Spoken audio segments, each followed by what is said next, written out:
So, good afternoon, and welcome to the first of the Coaches Comments videos. Over the next couple of weeks, I'll be putting together every so often a couple of comments about what does it mean to future-proof your business? Is it possible?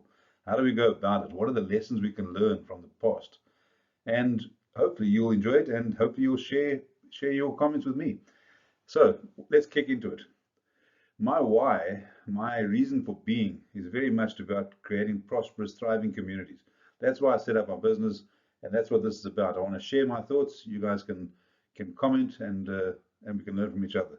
So, bear in mind, these are all my reflections. They're not necessarily the truth. We each respond differently based on our internal beliefs, based on whether we think the world is hostile or safe, whether there's an abundance or whether there's a lack of it. But with all that in said, the question becomes, can we future-proof our business? I've been asked that a number of times over the last 25 years of consulting around the world. Can we future-proof our business? How do we do it? Now, the reality is, I don't think we can.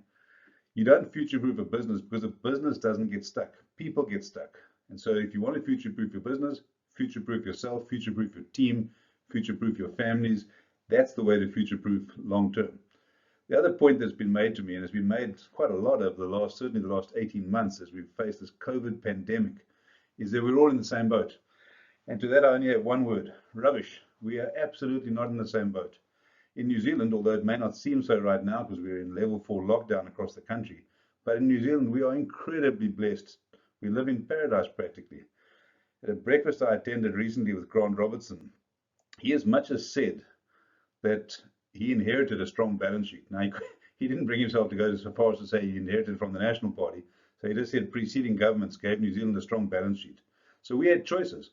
You know, proverbially, we could draw up the drawbridge and we could lock off the island as we've done. Other countries with massive public debt, private debt, simply didn't have the same choices.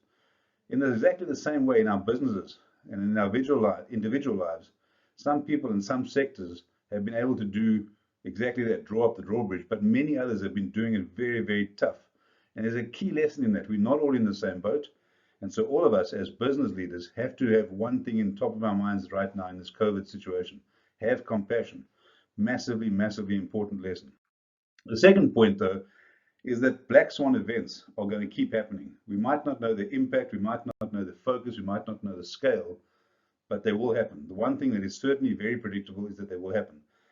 There are plenty of examples over the last 20 years, whether it be 9/11, which was actually called out by a couple of people, but 9/11, Y2K, for those of you that can remember that far back, we all thought that the world was going to stop, that programming languages were going to fall over, it was going to be a total catastrophe.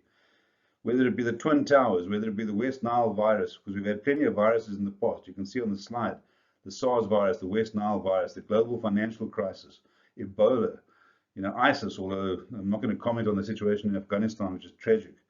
But the one thing that we can be certain of is that there will be black swan events. In a crisis, the first responsibility of a leader is to define the reality. Let me repeat that. In a crisis, the first responsibility of a leader is to define the reality. And so we've had leaders, we've been very fortunate that we've had leaders over the last 18 months in New Zealand who've actually been able to do that. The second point is that we're never going to have full information. In a crisis, you just never will have full information. Good decisions are made with full information, but great decisions are made with what you have. I remember Ashley Bloomfield again making a comment that in many ways we learned as we went last year. Did we get lucky? Yeah, maybe we did. In business, that happens as well. Sometimes you know things, sometimes you don't, and you've got to adjust. Those of you who can recognize my accent will know that I'm South African. Gary Player is a great South African golfer, and he made a comment: the more I practice, the luckier I get. The more I practice, the luckier I get. So even in a crisis, we've got to be practicing all the time. That means we've got to exercise our muscle, our foresight.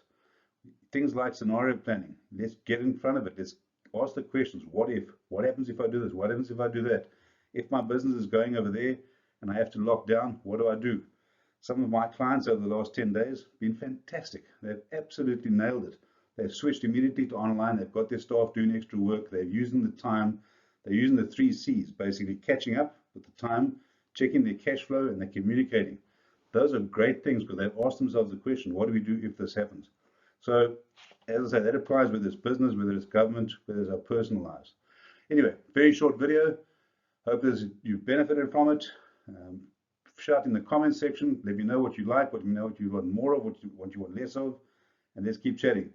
All the very best. Cheers.